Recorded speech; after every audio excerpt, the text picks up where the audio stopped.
Hey, everybody, it's Friday night. Welcome to the program. Good to have you here. Lots to get to, so let's just dive right in, shall we? You know that cruise ship mystery, an 18-year-old girl, her body found stuffed under the bed in her cabin she's sharing with her brother and her stepbrother. Well, now we know how she died. As it turns out, she was strangled, asphyxiated with something called a bar hold.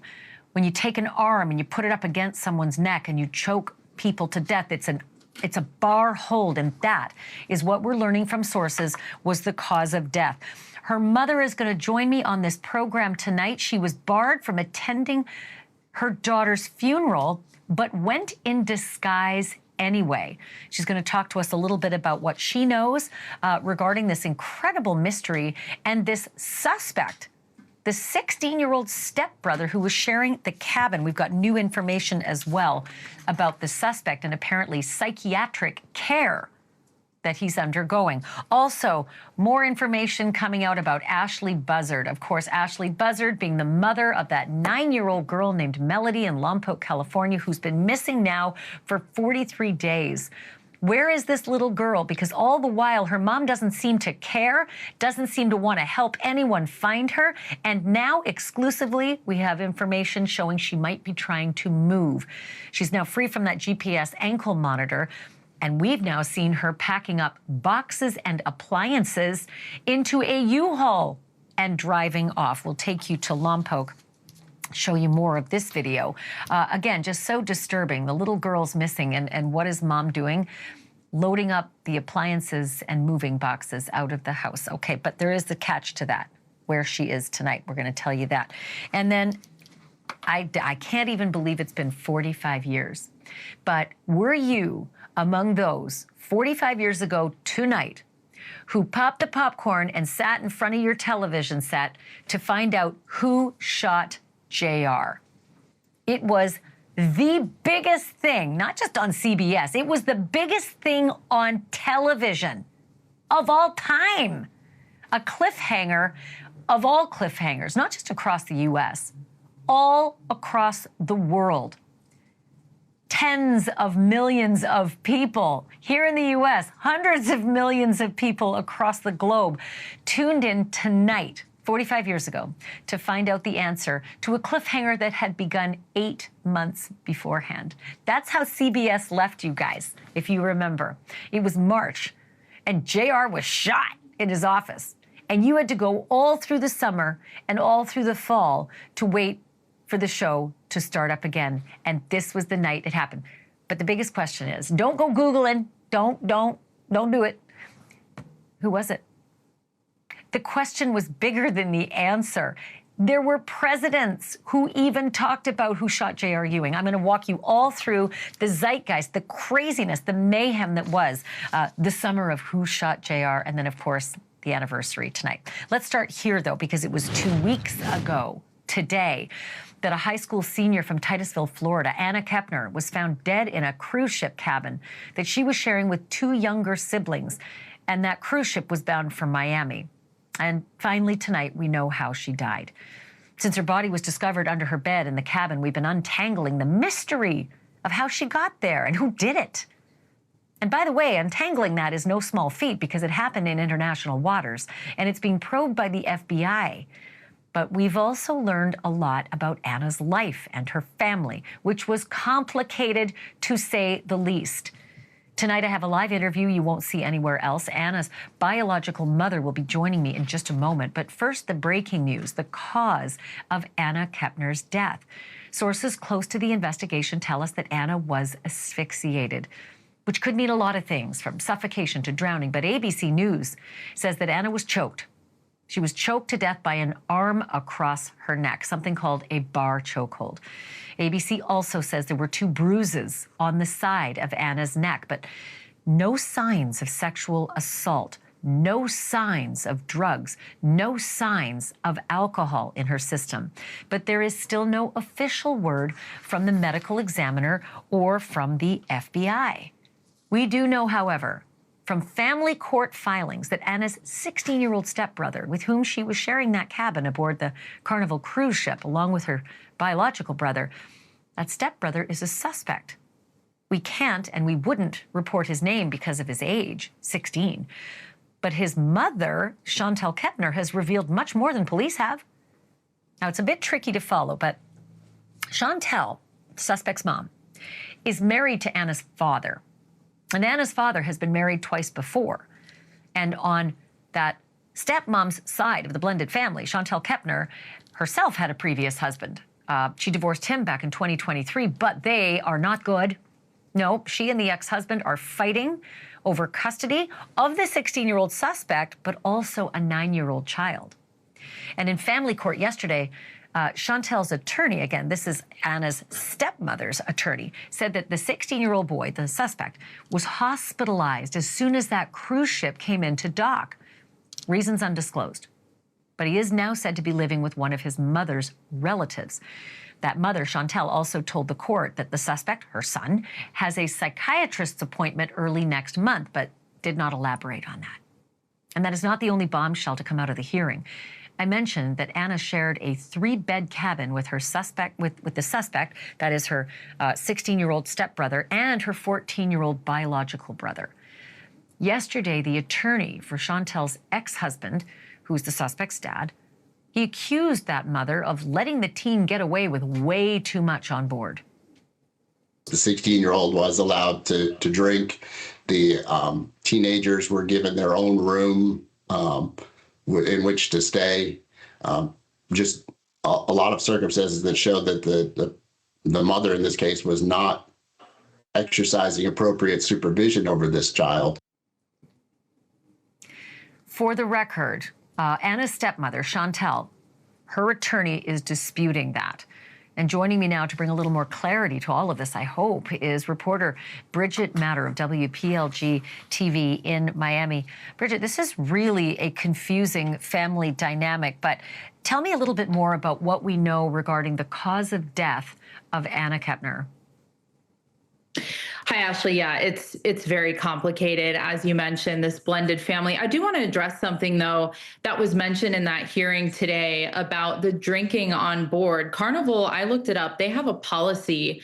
It's 21 and up. So, I mean, we can dive into that later, but to my knowledge and understanding, it is 21 and up. So the teens getting a hold of alcohol in international waters, I don't think that really matters as far as Carnival's policy is concerned. And the other thing that you mentioned that came out of that hearing that was so interesting was they were rooming together. So a source close to the investigation says that it was death by asphyxiation with a bar hold. And what that tells me, this is a close contact killing. There was likely some sort of altercation. Of course, this needs to be confirmed by the FBI, which is still being tight-lipped, and the medical examiner's office still not officially giving us that cause and manner of death. We checked in with them this afternoon, and they have not given that to us officially. This is coming from sources. But what this tells me is there may have been some sort of altercation in that room,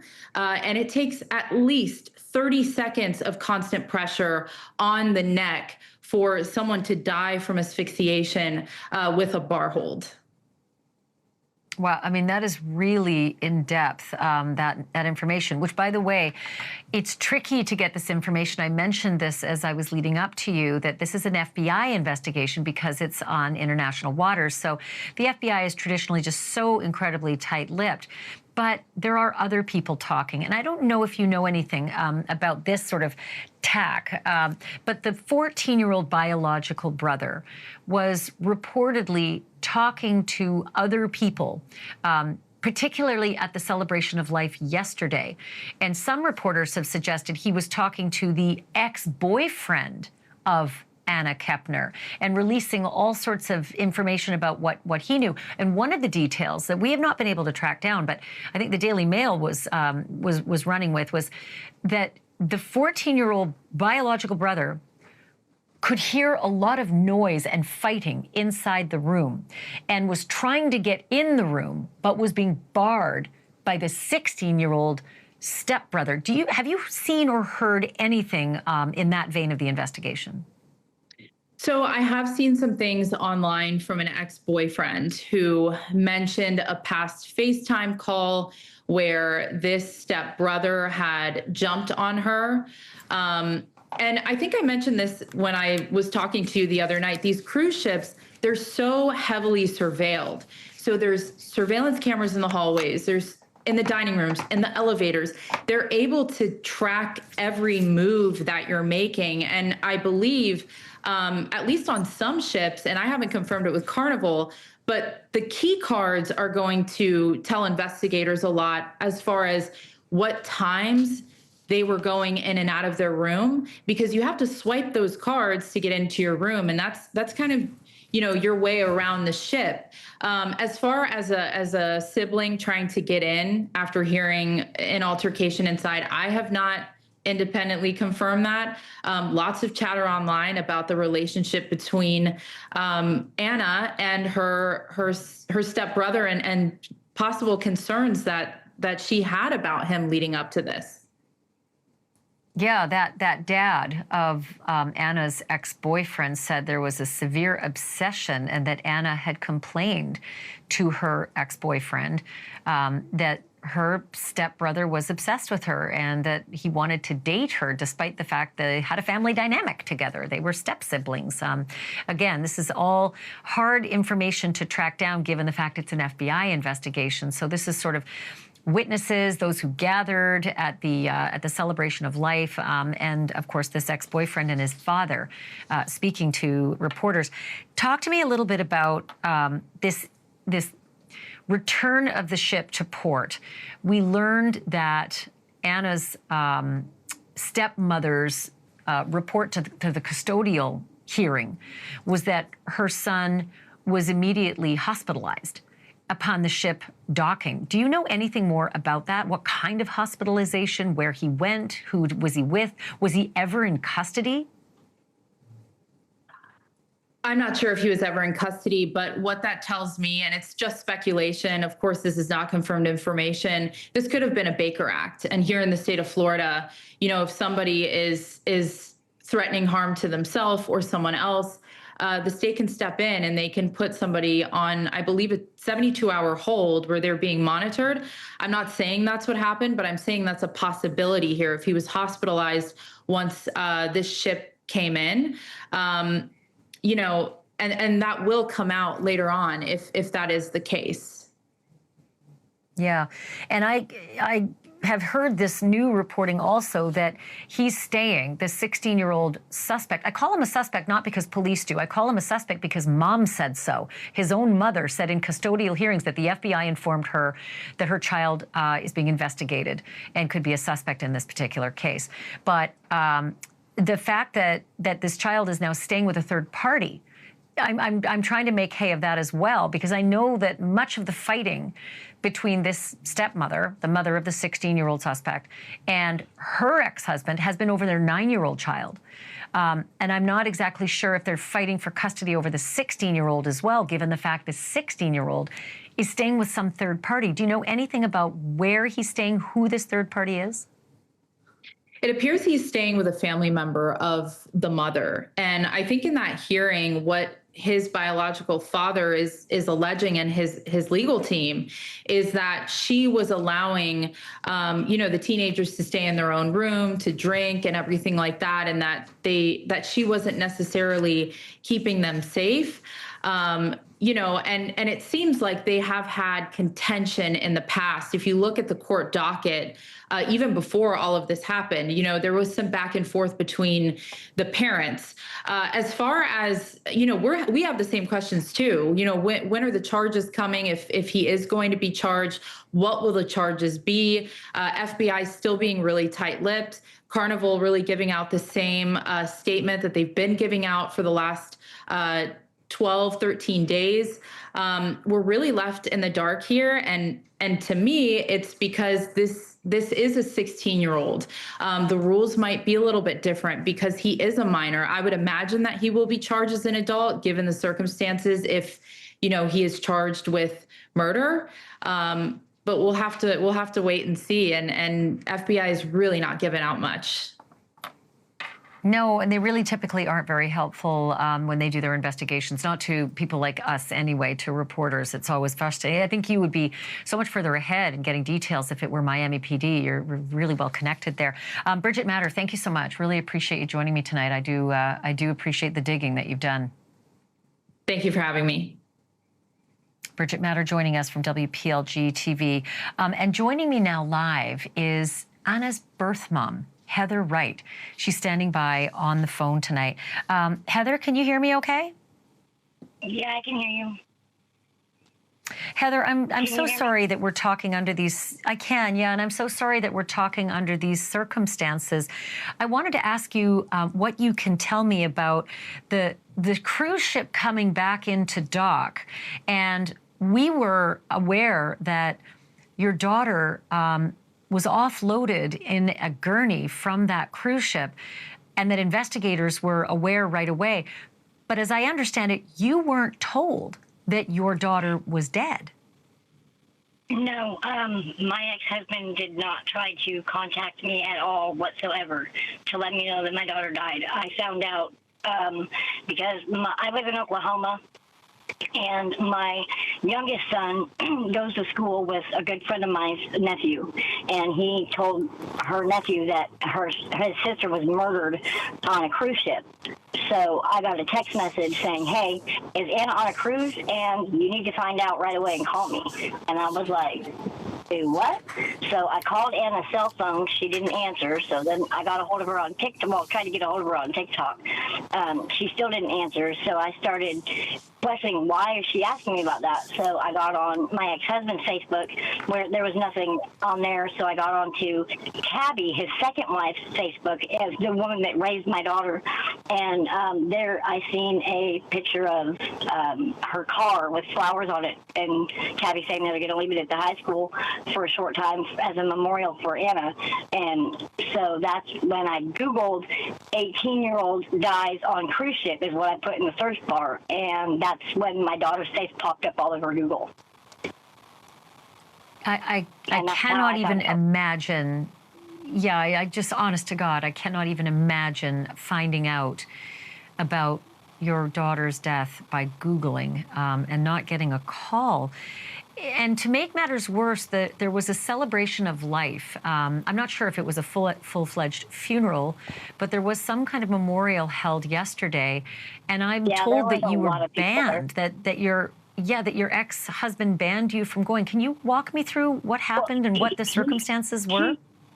He told me that when I told him I was coming down there, he said that that he knew for a fact that Anna would not want me there. And I said, that's a lie. I was like, but whatever. And he goes, if you step foot in Florida, I will have you arrested immediately for back child support. And so you went anyway, right? Yeah. In disguise? Of course. Yeah. I wore a wig, and I wore some really tall high heels, so that way, you know, if he was looking for somebody short, he wouldn't see me. And were you able to attend the funeral? Did anyone see you or spot you? Like, tell me what happened next when you got there. Nobody spotted me. I kind of stayed in the back, close to the door, so if I needed to make a quick getaway, I could. It was really nice. They had a lot of pictures of my daughter. I didn't see her dad, but then again, I wasn't trying to either. I stayed for a little bit, but I didn't stay for the whole thing. My anxiety got too high, and I had to go.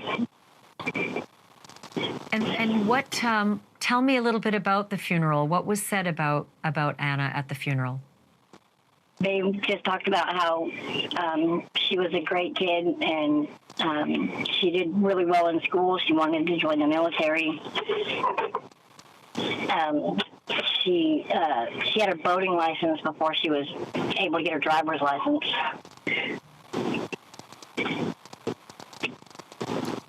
Do you know anything about the suspect in this case? And I say suspect not because police have said it.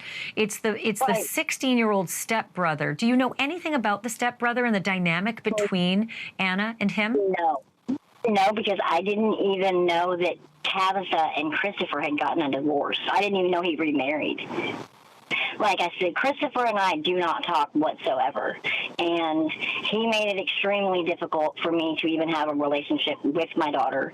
And the last time I seen my daughter, he again made me look like a piece of shit. So when I was getting on the airplane, I flipped him off and called him a few choice words I probably shouldn't have. And he told my daughter that I was telling her that. I was talking to her. So at that point, Anna kind of stopped talking to me. So I'd call her on her birthday and holidays. That's about it. On her birthday and holidays. And so to be clear with the viewers about the family tree, you were married to Christopher Kepner. You split with him. He married Tabitha. He split with her, but had a child. And then when he split with her, he then met... Say that again? He has 2 children by Tabitha. 2 children by Tabitha. And then he married Chantel, and they've got 2 kids as well, or at least she has 2, but they have no natural children between them, correct? As far as I'm aware of, yeah.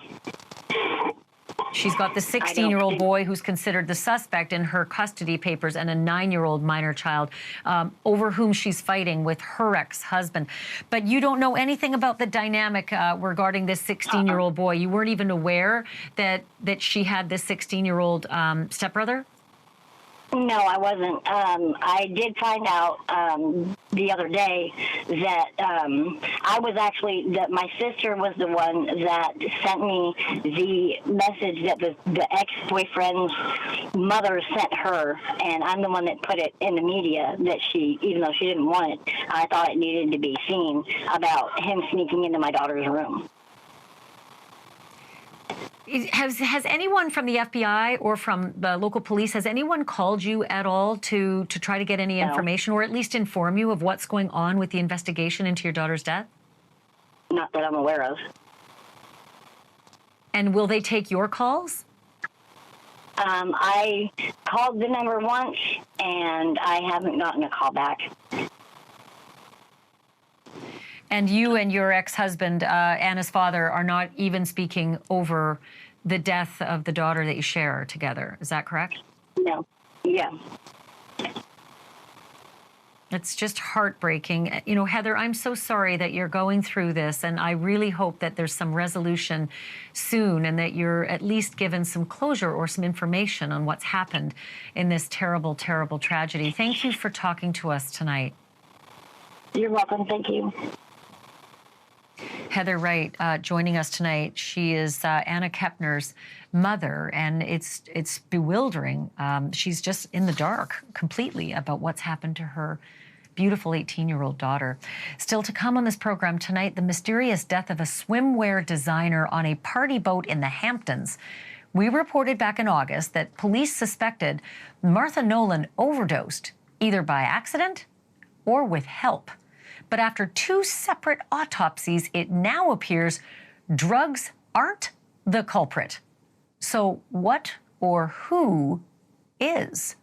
And does the naked man who went running down the yacht club docks away from the boat have anything to do with it?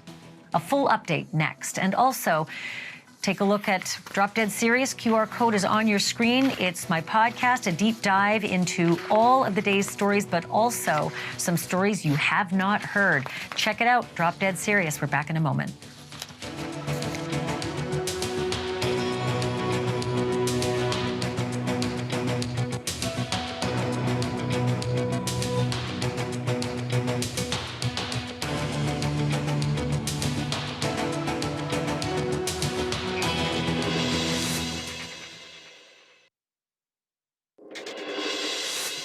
A 33-year-old Irish-born bikini designer meets a 60-year-old insurance tycoon on his 50-foot boat in the Hamptons. The woman, according to her family, is there to talk business, a possible investment in her pop-up clothing line, East by East. The man had moved the meeting from the afternoon into the evening, and he'd moved the meeting from a public place on land to his cabin cruiser, the Ripple, which was docked at the Montauk Yacht Club. He'd stalked the Ripple with Dom Perignon, and the pair took a sunset sail out around Montauk from that yacht club. That was just hours before Martha Nolan died on August 4th, and early police reports suggested a drug overdose. Authorities did an autopsy, but then Martha Nolan's family did a private autopsy, and their autopsy found something very different. Only trace amounts of cocaine in her system, but not nearly enough to kill her, and possibly ingested long before she met up with Christopher Dernan on the Ripple. So says the Daily Mail, which also reports there were no signs of trauma, no signs of strangulation. Christopher Dernan says Ms. Nolan went limp around 10:30 or 11 p.m. that night, and that he tried CPR, but that it was too late. Around midnight, he was seen running down the dock, throwing sunscreen and screaming for help, completely naked. His lawyer says he stripped down after Ms. Nolan had thrown up on him. So how exactly did Martha Nolan die? And what exactly happened between the failed CPR and the calls to police an hour later? I'm joined now by someone who's been on this story from day one. Brandon Cruz covers Long Island for the New York Post. Brandon, it's good to have you back on the program. Thank you for this. So I am fascinated by the fact that a second autopsy was done, and the family is saying this is no drug overdose. And yet I don't know where the investigation is going. I have heard nothing from the local police. What do you know about this story?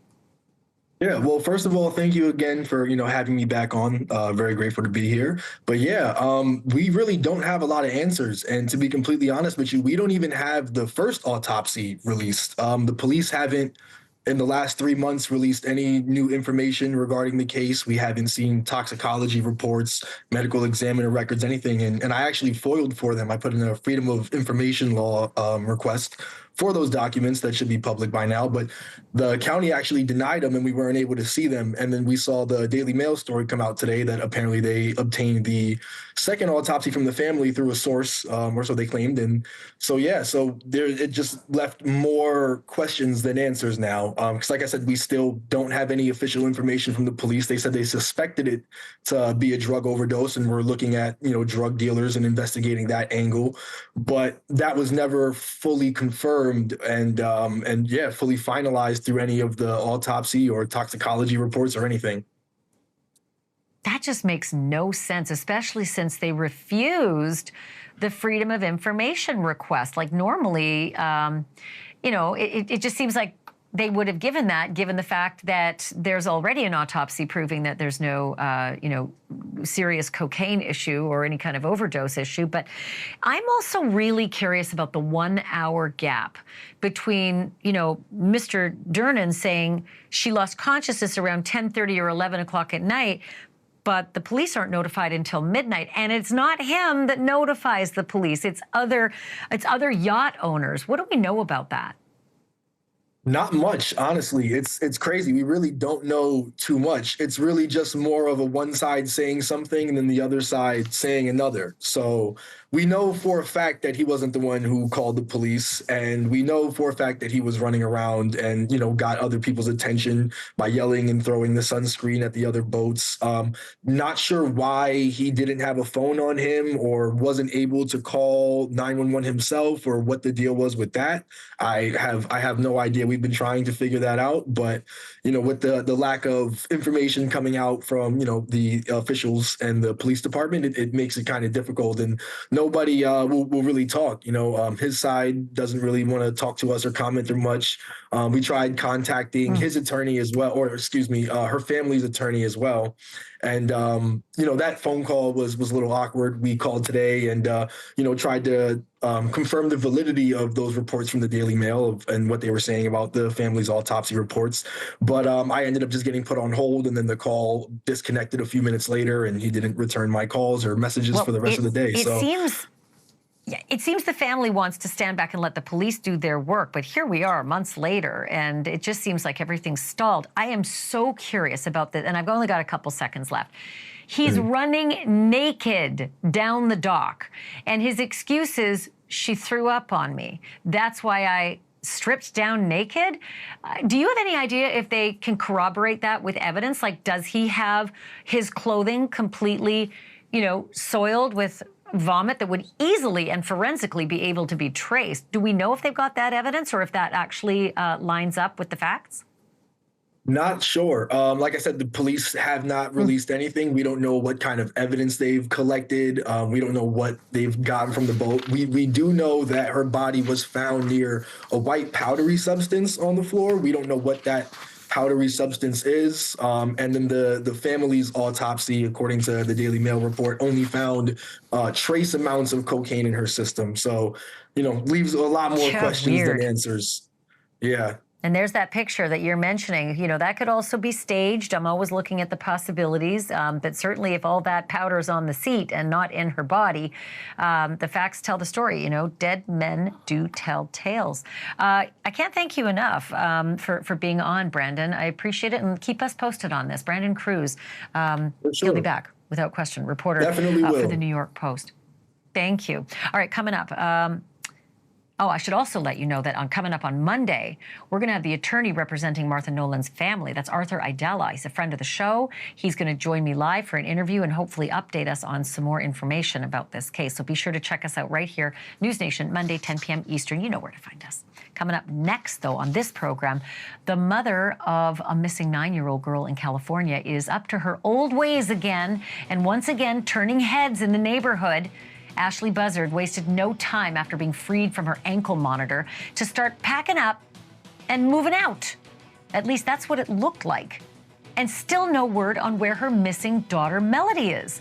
We're going to take you to Lompoc, California next for a full report on what happened at this home today.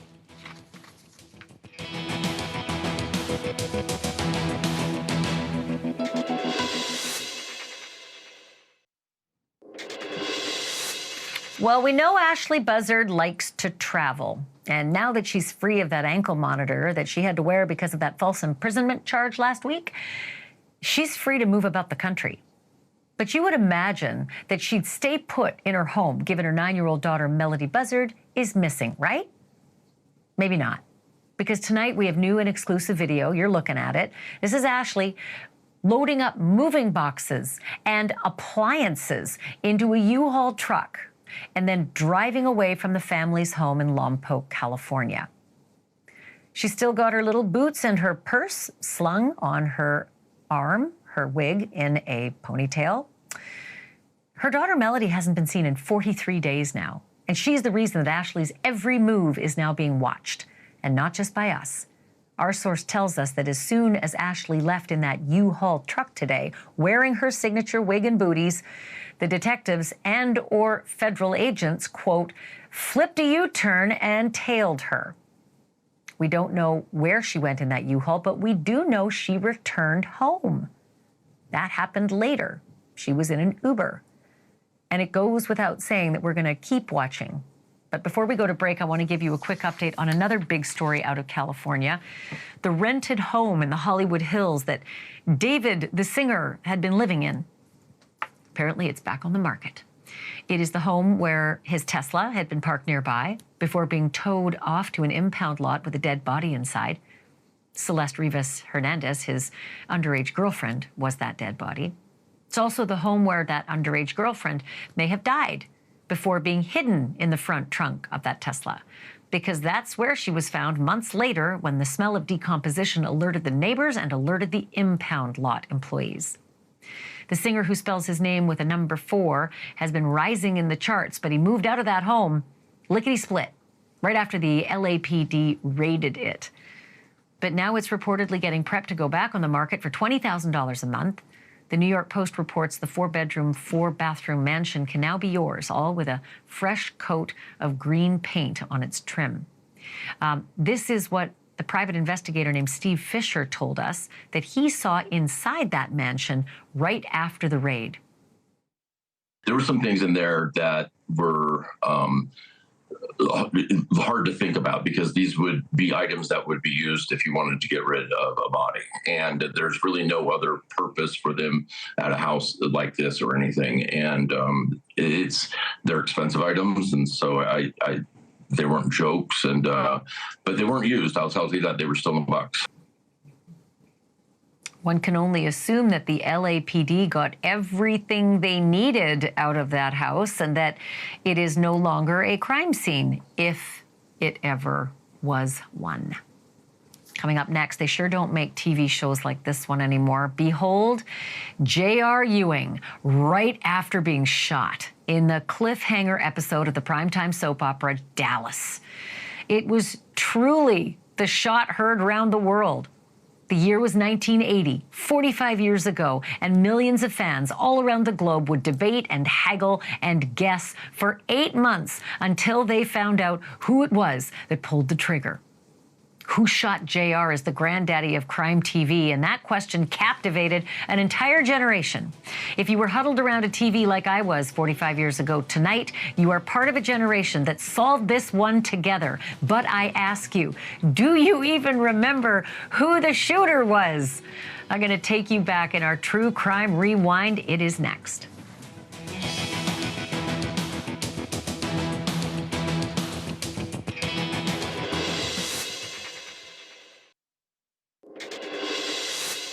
The most hated mom in America, Casey Anthony, is taking up the cause of Jeffrey Epstein's victims. And it seems to be in reaction to something a popular podcaster said. Megyn Kelly's taken a lot of heat for seemingly minimizing the crimes committed by Epstein because his victims were young teen girls and not little children.